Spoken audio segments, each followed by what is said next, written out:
Good morning day students. आज हम chapter number 5 करने वाले हैं, जिसमें सबसे चैप्टर नंबर 5 का नाम है इंट्रोडक्शन टू यूक्लिड्स ज्योमेट्री। ठीक है, बहुत आसान चैप्टर है। तो आज हम स्टार्ट करते हैं चैप्टर नंबर 5। पहले हम इसका इंट्रोडक्शन देखते हैं। इंट्रोडक्शन क्या है, देखिए। The word geometry comes from Greek word Jio means is Jio meaning the earth, यानी कि जो वर्ड ज्योमेट्री है ये ग्रीक शब्द से निकला है। ठीक है, और जियो का मतलब होता है भूमि, पृथ्वी। ठीक है, भूमि जिसे बोलते हैं earth. And the metrians is meanings to measures. इसका मेट्रियन का मतलब होता है कि मेट्री, जो जियोमेट्री यानी कि मेट्री का मतलब क्या होता है, मेजर, मापना, जिसको हम मापते हैं, जिसका धरातल मापते हैं। ठीक है, जैसे पृथ्वी का धरातल मापना। ठीक है, geometry appears to have organised from the need for measuring land. This branch of mathematics was studied in various forms in every ancient civilizations, but it in Egypt, Babylonia, China, India, Greece, in case। देखो, आप समझो इसमें कहना क्या चाहता है। Geometry appears की geometry, जो आपका जो जियोमेट्री दिखाई देता है, ठीक है, जो वास्तव में जिसका जो वास्तविक रूप होता है, इसका मतलब होता है पृथ्वी का यानी कि धरातल का माप करना, मेजरमेंट करना, मापना। ठीक है, और जो ये एक मैथमेटिक्स की टहनी है, बोल सकते हैं आप इसे। ठीक है, मैथमेटिक्स के तौर पर आप इसको पढ़ने वाले हैं।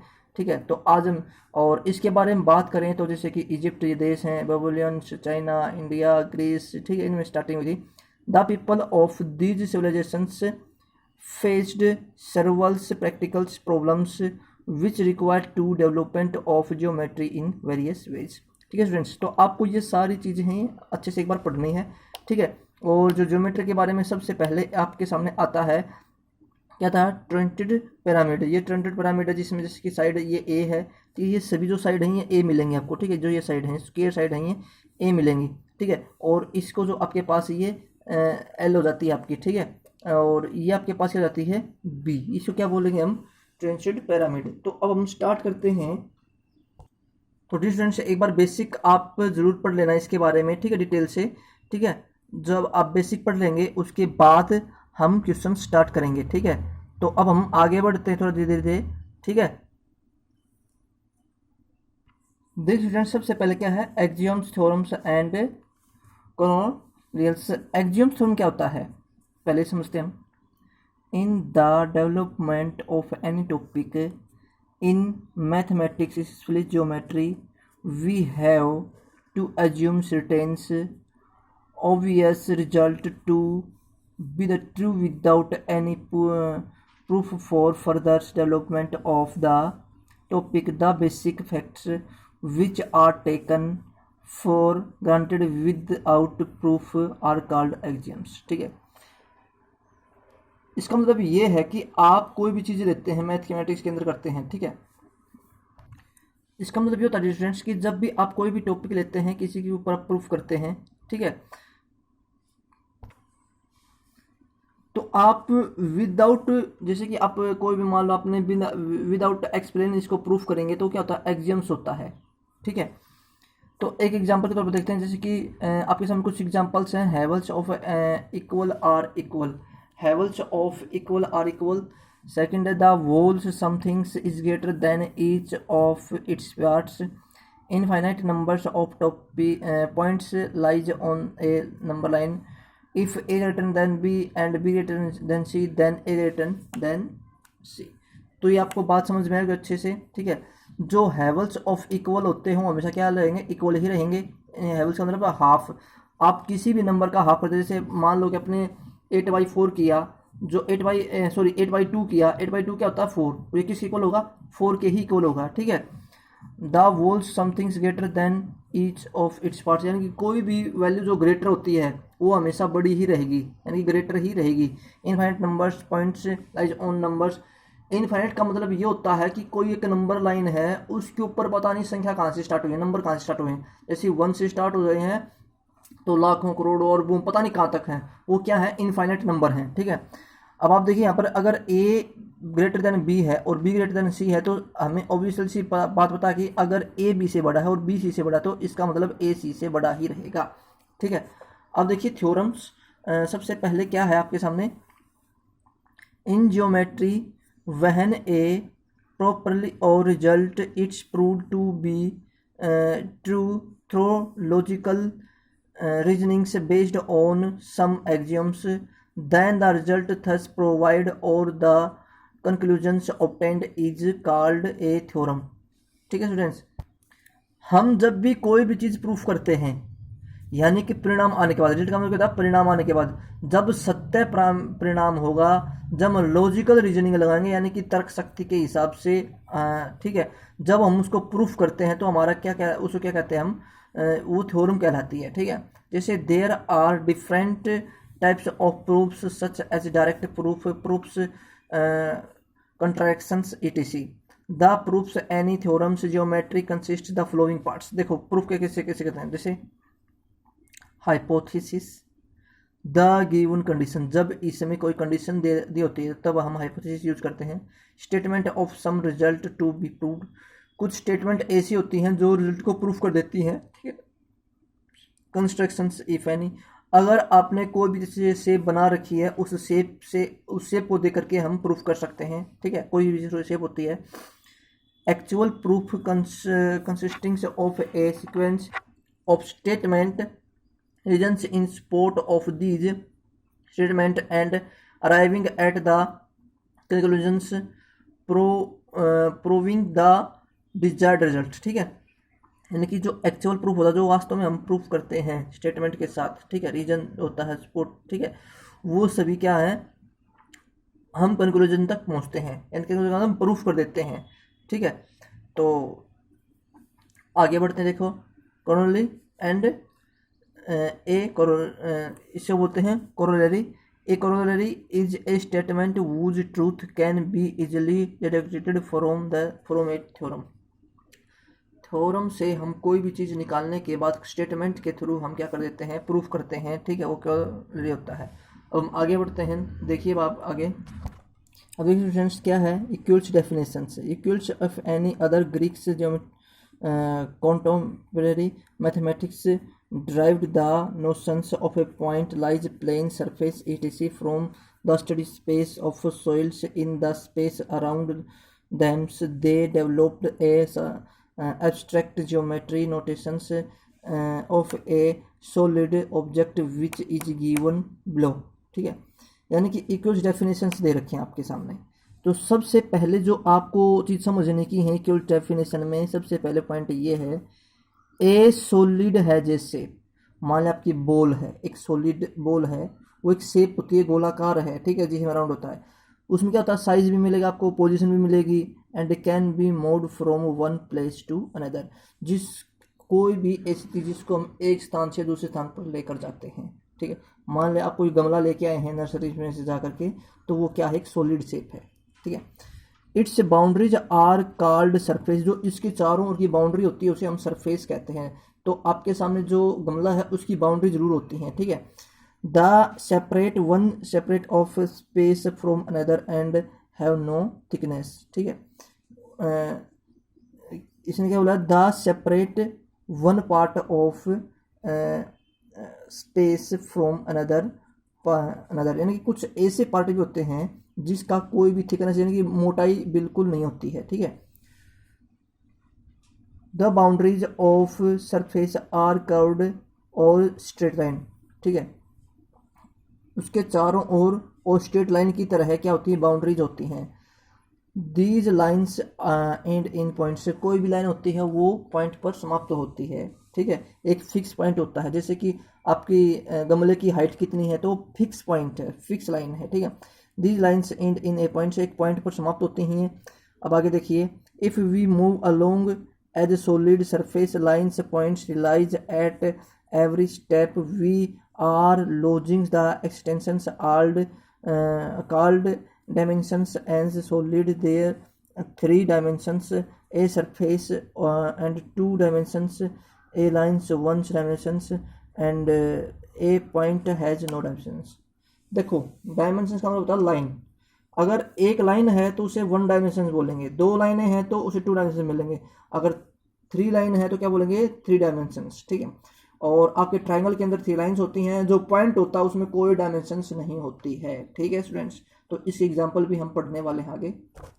डियर स्टूडेंट्स, वीडियो बहुत लंबी हो जाएगी इसलिए मैं जल्दी जल्दी बता देता हूँ आपको, उसके बाद क्योंकि आपको बेसिक पार्ट के इंपॉर्टेंट पॉइंट बताने वाला हूँ, ठीक है। इसके बाद a point is that is has no part, इसकी कोई पॉइंट, ये लाइनें हैं, आप स्वयं स्टडी करना, ठीक है, क्योंकि मैं आपको सिर्फ इंपॉर्टेंट बातें बताने जा रहा हूँ। तो जो सबसे पहली बात है वो है पॉइंट, ठीक है। पॉइंट क्या है, a small dot made by sharp pencil, जैसे कि पॉइंट है, ये शार्प पेंसिल से बनाया गया है, ठीक है, पेपर के ऊपर, तो ये क्या है, एक पॉइंट है, क्या है, एक पॉइंट है, ठीक है। इसमें आप देख सकते हैं लाइन क्या होती है, 2 पॉइंट के बीच में कोई भी हम लाइन ड्रा करते हैं, ठीक है, वो लाइन होती है प्लेन, ठीक है। प्लेन अगर मैं बात करूं तो जब कोई भी दो या दो से अधिक लाइनों के अंदर, यानी कि वैसे 3 लाइन से स्टार्ट होती हैं, 3 या 3 से 4, 3 से अधिक जो लाइनें होती हैं, अगर उस घेरे से बनाया जाता है वो हमारा एक प्लेन होता है। जैसे कि मैंने प्लेन बनाया है X and Y, a solid has a surface which may be flat और कवर्ड। जैसे कि आप एक बात समझ लो, प्लेन का मतलब क्या होता है, क्या एक सरफेस होता है। जो आपके सामने एक पेज है ना, एक प्लेन है, क्यों देखो इसकी साइड्स कितनी है, साइड डायमेंशन कितनी है, 1, ठीक है ना। ये क्या है, आपके पास सामने एक पेज है, ठीक है, ये भी एक पूरा क्या है, पेज है, ठीक है। तो जो आपके सामने ये बनाया गया है ये भी एक प्लेन है, ठीक है। ये सर क्लियर हो गया डियर स्टूडेंट्स। अब देखो हाफ प्लेन क्या होता है, any line draw on a plane divides it into 2 parts, each parts including the points on the line is called a half plane, ठीक है। यानी कि जब हम किसी प्लेन को 2 भागों में बांटते हैं तो वो हाफ प्लेन होता है। डियर स्टूडेंट्स, इक्वल्स एक्सियोम के ऊपर मैं 8 बात बताने बता रहा हूँ जो मोस्ट इंपॉर्टेंट बातें हैं, ठीक है।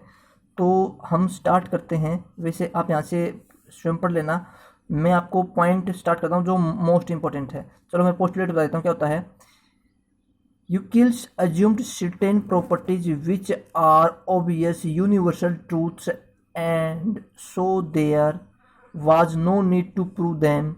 He divided these properties into 2 types as axioms and postulates, ठीक है।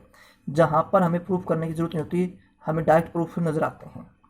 सम ऑफ यूक्लिड्स आर गिवन्स बिलो, ठीक है। हम पहली थिंग्स है, हमारे सामने क्या है, थिंग्स फर्स्ट है which are equal to same things are equal to one another.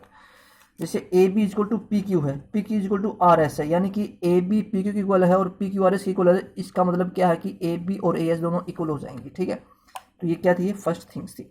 अब सेकंड में क्या होता है, याद रखना है, अगर मान लो ए इक्वल टू बी और बी इक्वल टू सी हो तो ए इक्वल टू सी होता है, ठीक है। Next, if equals are added to equals then wholes are equals. जैसे हमारे सामने क्या है, 2x + 1 = 5 है। अगर हम यहाँ पर भी 3 ऐड कर दें इसमें और यहाँ पर भी 3 ऐड करते तो क्या हो जाएगा, ये कंप्लीट इक्वल हो जाएगा, ठीक है। यानी कहना तो दोनों साइड जो ऐड करेंगे वो हमेशा इक्वल रहता है। थर्ड है, if equals are subtracted from equals then remaining are equal, ठीक है। अगर हम कंप्लीट में से माइनस करते हैं तो हमेशा इक्वल होता है। जैसे x² + 3 = 3x + 2 है ना, मैंने क्या किया, यहाँ से भी आप देखो, मैं यहाँ से भी 2x माइनस कर देता हूँ और यहाँ से भी 2x, x² + 3 था, यहाँ से मैंने 2x माइनस किया तो वहाँ से भी 2x - 3 करेंगे, ठीक है। ये क्या होता है, आपके पास इक्वल्स होता है। नेक्स्ट देखिए थिंग्स, आगे बढ़ते हम, क्या है, things which coincides which one another are equal to one another, ठीक है। यानी कि जब वो एक दूसरे के इक्वल होते हैं, ठीक है, जब कोई भी चीज़ एक दूसरे के इक्वल होती हैं, जैसे कि ट्रायंगल ए बी सी है, ट्रायंगल पी क्यू आर दोनों बिल्कुल इक्वल हैं। इसमें क्या हुआ कि ये एंगल इक्वल, ये एंगल इक्वल, ये एंगल इक्वल, और ये A B equal to P Q, B C equal to Q R और A C equal to P R, ये सभी चीज़ क्या होती हैं, इक्वल होती हैं, ठीक है। समझ में आ गई ना। तो ये क्या हो जाएगा, ये फोर्थ थी। अब फिफ्थ करते हैं हम, देखो, the whole is greater than the part.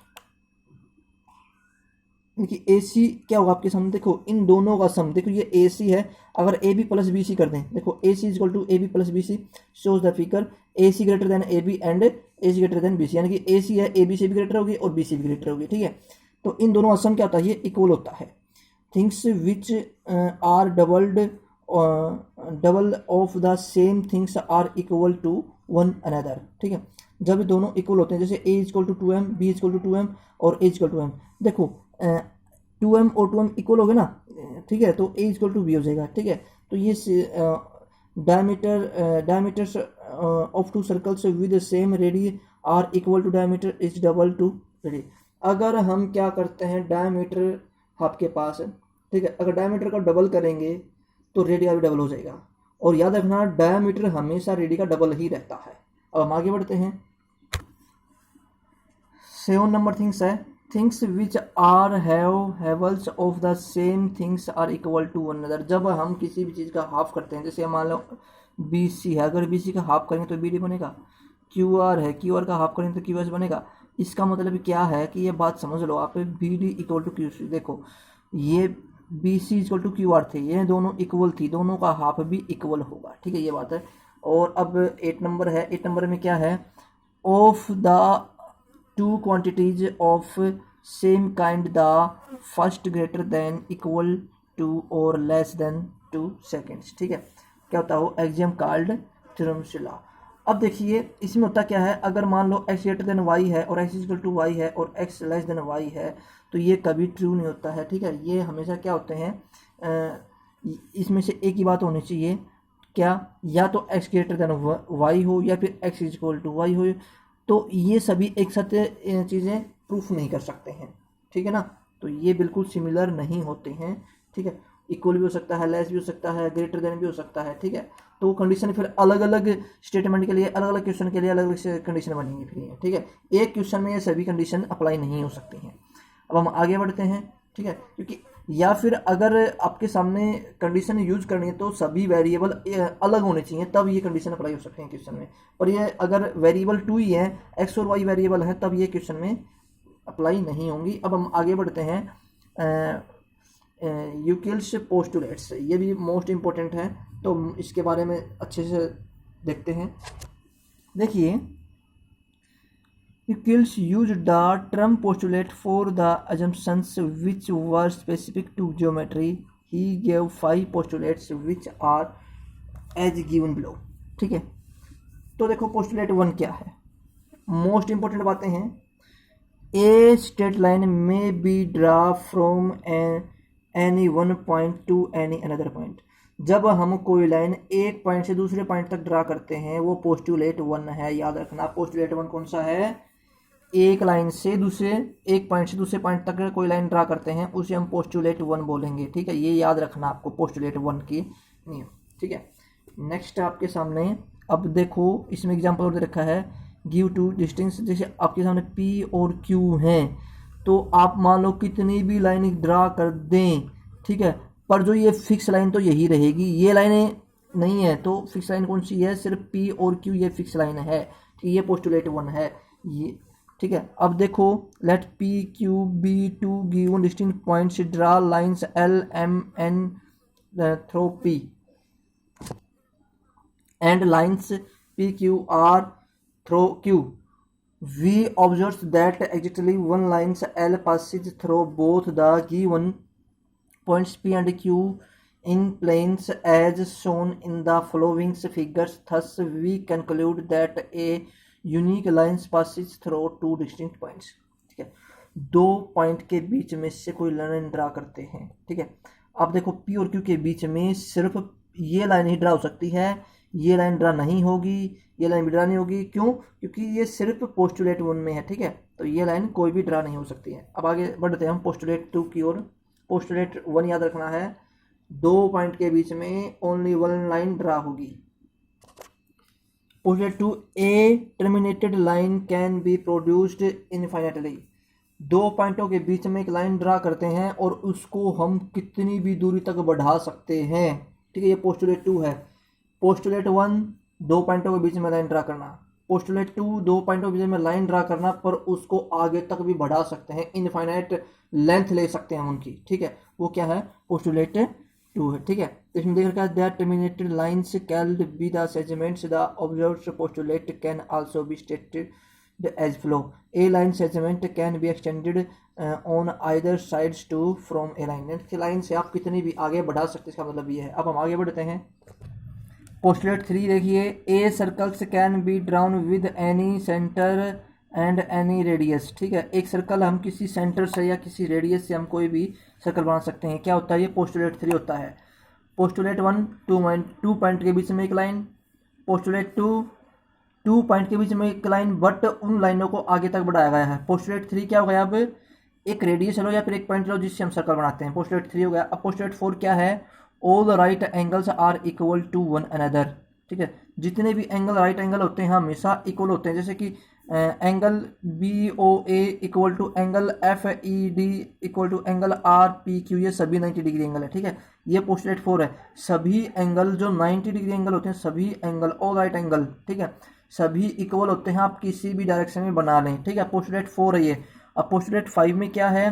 तो पोस्टुलेट 5 में देख समझ लो आप कि लीनियर पेयर भी होता है इसमें। ठीक है, अब देखो, if A straight line falling on two straight lines makes the interior angle of the same sides on its taken together less than two right angles, and then the two straight lines produced infinitely meet on the sides on which of the sum angles is less than two right angles। ठीक है, आप याद रखना हमने दो line draw की। ठीक है, जो ये दोनों लाइनें हैं, ये दोनों एंगल हैं, ये 90 डिग्री से लेस हैं। और इनको आगे बढ़ा देंगे तो ये लाइनें मिल जाएंगी। ठीक है, जो एक अंदर ट्रायंगल बना सकती है। ठीक है, अब आगे देखो, in the adjoining figures P Q falls, जो पी क्यू है ये हमने ड्रा किया है on lines A B and C D, A B और सी डी पे बना दिया है। एंगल 1 प्लस में एंगल 2 लेस देन होगा किससे? 2 इंटू 90 डिग्री, जो एंगल 1 और एंगल 2 है। ठीक है, 180 से लेस होगा। ठीक है, क्योंकि ये 90 से दोनों कम हैं तो ये इससे कम हो जाएंगे। अब देखिए, एंगल 1 प्लस में angle 2 is less than 180 degree, ये यानी कि इसका डबल करके लिख दिया हमने। Thus B A is equal to D C, B A is equal to D and D C will इनली intersect on the sides of B C, यानी कि इंटरसेक्ट कहाँ करते हैं? ये इंटरसेक्ट करते हैं कहाँ? बी ए और डी सी पर, बी और डी सी पर पी क्यू इंटरसेक्ट करते हैं। ठीक है, note that angle 3 and angle 4 are obtuse angle, angle 3 और एंगल 4 तो ऑब्ट्यूस एंगल हैं। ठीक है, angle 3 plus angle 4 greater than 180, ये 180 से ग्रेटर होंगे, ये 180 से लेस होंगे। ठीक है, तो ये आपके सामने क्या था? ये पोस्टुलेट 5 था। ठीक है स्टूडेंट्स, बहुत आसान था ये। अब हम आगे बढ़ते हैं। थ्योरम देखिए, अब आपके सामने थ्योरम है क्या? If A B and C are 3 points on lines and B lies between A and C, then A B plus B C is equal to A C. यानी कि आपके सामने मान लो एक ए सी लाइन है। ठीक है, और ये ए बी है, ये बी सी है। अगर इन दोनों को ऐड कर देंगे तो क्या बन जाएगा? ए सी बन जाएगा। ठीक है, तो देखिए proof, refer the adjoining figures where A B and C lines on a line L है। ठीक है, हमने पॉइंट ले लिए 3 जो एल लाइन पर। Here we have made use of the result that unique lines passes through 2 points, ये unique line जो 2 पॉइंट से ऊपर गुजरती है। ठीक है, now A C consists with A B plus B C, A B plus B C हमने ले लिया। Euclid's axiom 4 states the things we have considered the another are equal to another. ठीक है, जब हम कोई भी दो लाइन ऐड करते हैं तो वो हमेशा इक्वल होती है। तो क्या हो जाए आपके पास? ए बी प्लस में B C is equal to A C, ये आपका हो गया है। थ्योरम नंबर 2 भी आप देख लेना। अब हम आगे बढ़ते हैं। डियर स्टूडेंट्स, अब आपके सामने एग्जांपल नंबर 1 है। If A B and C are 3 points on line B lies between A and C. ठीक है, फिगर 5.7 हम देख रहे हैं। Prove that A B plus B C plus A C. तो हम ये प्रूफ कर चुके हैं पहले ही। ठीक है, तो आप वीडियो को पीछे करके देख सकते हैं हमने किस तरीके से प्रूफ किया है। वैसे भी मैं आपको प्रूफ दोबारा दिखा देता हूँ आपको। ठीक है, स्टूडेंट्स क्या है इन द फिगर? अब वो A C considered with A B plus B C. ठीक है, आल्सो इक्वल्स एक्सियम 4 हमने पढ़ी थी, उसके अनुसार से that things which coincide with anothers are equal to one another, so it is can be repeated that A B plus B C is equal to A C. ठीक है, ये आपके सामने है। एग्जाम्पल नंबर 2 आपके सामने दिखा दे रहा है। Prove that N equilateral triangles can be conducted on the given line से हम कंडक्ट कर सकते हैं। एक बात बताइए, सबसे पहले ए बी आप हमने लाइन ले ली, ए बी जब हमने लाइन ले ली है तो आप यहाँ से क्या करो, एक कंपास लो, कंपास से यहाँ पर आप आर्क लगाओगे ऐसे, और यहाँ से कंपास से आर्क लगाओगे तो ये दो आर्क लग गई, तो आपके सामने ये सी पॉइंट हो गया। सी पॉइंट को आप ऐसे ड्रा करोगे तो आपके सामने ट्राइंगल बन जाएगी, ठीक है। तो ये क्या है, आपके सामने इक्विलेटरल ट्राइंगल है, हम इसको इस तरीके से बना सकते हैं, ठीक है। पोस्टुलेट 3 में आपने पढ़ा था कि आप किसी भी लाइन से आप क्या करते हैं, कोई रेडी लेते हैं, ठीक है। उस रेडी को वो क्या करते हैं, जैसे कि आपने यहाँ पर इसको रेडियस माना था तो आपने इसे ड्रा किया, आपने इसको इसे ड्रा कर दिया, तो ये पोस्टुलेट 3 है। पोस्टुलेट 3 से हम क्या करते हैं, रेडी द सेम सर्कल्स, हमेशा सेम सर्कल बनाती है। अगर यहाँ पर ये रेडियस है तो यहाँ पर भी ये रेडियस बनेगी, ठीक है, क्योंकि सेम सर्कल बनाने वाली है ये, ठीक है। अगर ये दोनों इक्वल होंगे तो क्या हो जाएगा, A B equal to A C, ठीक है, A B equal to A C हो जाएगा, same A B equal to B C हो जाएगा, A B equal to B C हो जाएगा, ठीक है। अगर ये दोनों लाइनें इक्वल हो चुकी हैं तो इसका मतलब हमने पोस्टुलेट हमने पहले पढ़ा था कि स्टेटमेंट में कि A B equal to A C है और A B equal to B C है, इस इट्स मीनिंग क्या हो जाएगा आपके सामने, A C equal to B C. अब ये हो गया तो आप क्या लिख सकते हो, A B equal to B C equal to A C, ठीक है, हेंस प्रूव्ड, आप ये से प्रूव कर सकते हैं। अब हम आगे बढ़ते हैं, देखिए theorem 5.1, two distinct lines can not have more than one point, ठीक है। यानी क्या बोला है, two distinct lines can not have more than one point in Commons, ठीक है।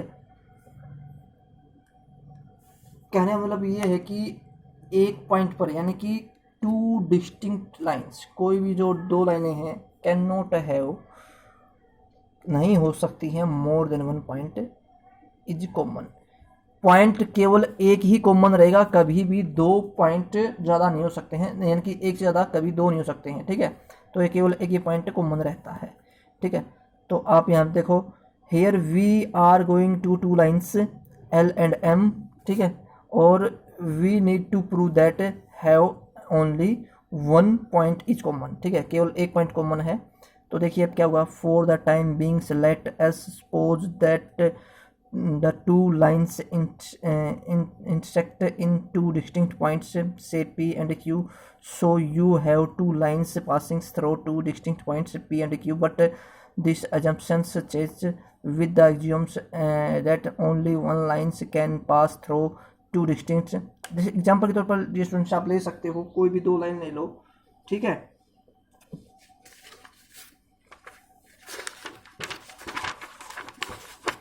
देखिए स्टूडेंट्स क्या है, मान लो आपने एक लाइन ली है, ठीक है, ये लाइन ले ली हमने, और जो इस लाइन से गुजरती है, तो ये ए बी सी डी जो एम पॉइंट है, ये क्या है, कॉमन पॉइंट है, दोनों लाइनों का क्या है, ये कॉमन पॉइंट है, ठीक है। ये है, यही हमें बताना है डियर स्टूडेंट्स।